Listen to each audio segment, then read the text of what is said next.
when you go under those great power lines in your car with the radio on, what happens? Oh, well, I get interference. Well, that's what they're doing to our electrical system and balance in the human body and the human brain. But again, the more we open up, the more we raise the frequency and expand the range that we're accessing, the more these things that are operating with a certain frequency range are not going to affect us like they're going to affect people who are still in that frequency range. And but it's still not good for your tissue. I mean, no, it's not. It's not good to have. But I'm saying that if you're operating within these low emotional and mental states, then these things are going to affect you so much more powerfully. David, we're going to talk during this 4-minute behind the scenes and come back for 5 minutes and then take calls. 1-800-259-9231. But when we come back, I want you to talk about the stakes of what we face if we don't beat this, or whether you think it's foregone we're going to beat it or foregone we're going to lose, or what their master plan is. I got to get that out of you, David, before you leave us. But right now, we're going to talk more behind the scenes about mind control. Hey, David, I wanted to tell you a story. I mean, obviously you know about all this, but I remember 15 years ago or so, before I even got on air, I heard about this, I think on a Discovery Channel show or something. A lot of it's admitted, so I went to the library. I was in college then and looked it up. And not just subliminals in movies or TV. They admit all that. I took RTF, and that was in the textbooks. And you tell the public they don't believe it exists. But I remember reading that they have different standards for flicker rates, and that the U.S. adopted in the 50s a flicker rate that just so happened to be at the same rate of the brain, and that exact frames per second, that exact flicker rate, and that it is a fact. They know it's hypnotizing you. Yeah. And I wanted to ask you, why did Europe have a different, higher rate? Why did the U.S. and Canada adopt one that did resonate exactly, and why did Europe go with one that does mesmerize but not as well? And then what do you think all the high-def TV and all of this is about? Well, maybe they weren't as accurate in Europe as they were in America. I can't answer that question, except that the principle of what you say absolutely fits. I tell you one thing that I've intuitively felt for such a long time: this obsession and race to switch over from analog to digital TV, and it's 2012, everything's going to be digital in this country, in Britain. There is some, I can't absolutely articulate great detail, there is some massive significance in terms of the effect that we've been talking about with digital TV. Well, I know this, David, when I watch, I don't watch a lot of TV, but I have a big screen TV here at the office, and we have digital cable. When I do watch it, they'll have like 5 screens in the back with video.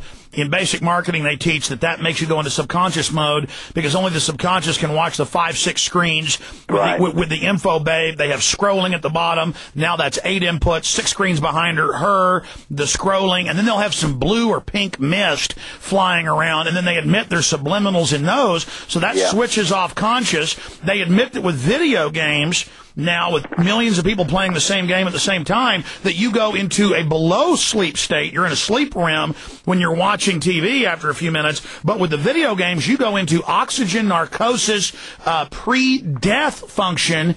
And that's why a lot of folks are dying playing video games. Kids are having seizures. They are putting us into a death state. Were you aware of that? Well, not in that detail, but it absolutely fits. No, that's mainstream news. Mainstream, the video games put you into a oxygen-starved death narcosis, unnatural near death. I'll tell you where it fits this most accurately. I mean, I've been aware of what video games do in principle and stuff like that.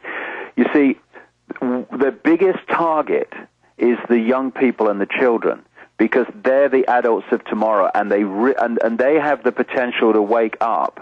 And so what they're doing is targeting them on a massive scale. I feel for young people today, and that the video games are specifically targeting them, although some adults use them as well.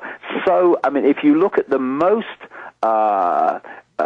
appalling food in terms of additives, food and drink, it's that which is targeted children. When you go to the store, it says bottled water with extra fluoride for the children. Oh, God, extra fluoride, which is like fluoride, like aspartame, monosodium glutamate. All these things are excitotoxins, excite brain cells and destroy them. David Icke was just talking to me behind the scenes here for PrisonPlanet.tv about how they're targeting the children. You go into the store, it says fluoride water for kids, extra fluoride. And the studies admit it's many times worse for children, attacking their cerebral cortex development, their entire brain, 20% IQ reduction, 20-point IQ reduction on average, federal studies. I mean, the cold-bloodedness, they now have the children's textbooks. I've got a bunch of them that say fluoride is one of the main vitamins and minerals you need, and it says how great it is. The mercury in the shots, the video games that bring you into an oxygen-starved narcosis in unnatural brainwaves that are only associated with near-death experiences. And David was explaining why they were doing that. David? Yes, they're targeting the children because, of course, the children of today are going to be around for on the law of averages for longer than anyone else. And so they want to create this long-term Orwellian prison for the young, so that when by the time they become the adults, they're fully fledged robots and controlled by the system. And so it's video games that we were talking about in the break are targeting children overwhelmingly. The foods and the drinks and the soft drinks that are most appallingly filled with chemicals and toxins and all this stuff are targeting at children.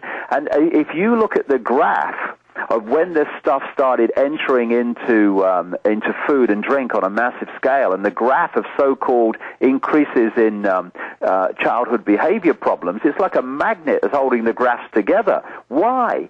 Because the body is an electrochemical entity, and if you destabilize it electrically or chemically, then you are going to manifest an imbalanced behavior of that body, an imbalanced reaction, an imbalanced sense of reality. Well, listen, I mean, this is what's happening. We're poisoning the kids. Well, David, it's not your opinion either. We have all the big eugenicists 80 years ago, 100 years ago. It's in my film Endgame. I mean, they wrote books saying we're going to put mercury in shots to brain damage them, put fluoride in, we're going to feed them poison food to dumb them down. We've isolated the chemicals that'll do this. And it's so cold-blooded, it's so big, the conspiracy's so large and so open that the average person can't come to grips with it, but now they can. If the New World Order was to have their way, what's the time frame? What are we going to see in the next year, next 2 years, next 10 years? What is going to unfold, and how do you see us fighting it? Well, we are now standing at this fork in the road, and I said it in a media conference for this by-election yesterday that I'm being very, very optimistic in saying that if we go on as we are, not sleepwalking into this Orwellian state, but hurtling towards it in a comatose state, then we will live in a global fascist state within 15 years. And I'm probably being optimistic with the 15.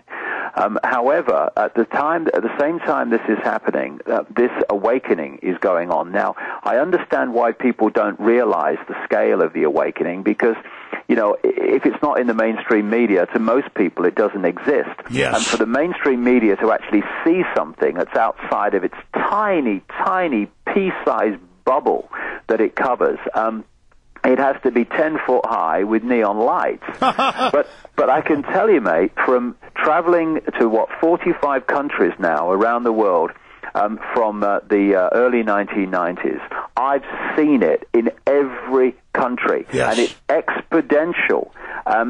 Because it doesn't get in the mainstream, the scale of it is not understood. It is enormous. But it's not just that the mainstream's dumb; they're artificially not reporting on our victories. Exactly. But the thing is that what we need now to do is to harness this awakening into a unified, if you feel like, force, which will cease to cooperate with its own enslavement. Because this is the key point. When people say, oh, no, they're all powerful. No, they're not all powerful. The power they use to control us is the power we give away. That's right. All the time. That's right. Now, if we... I'll tell you a quick story. I had a friend years ago. He was a famous comedian in Britain called Larry Grayson. And I went to his funeral, and another comedian told this story that Larry Grayson had told to him about an experience he had. And Larry Grayson, in the days of the music hall and stuff like that, the last vestiges of it, he was in this musical show it was an all-male show, and he played the woman in it. It's kind of what he did. And at the end of the show, he said, he dressed up as Britannia, and all the men came on dressed as sailors and got on top of each other's shoulders and formed a pyramid appropriately.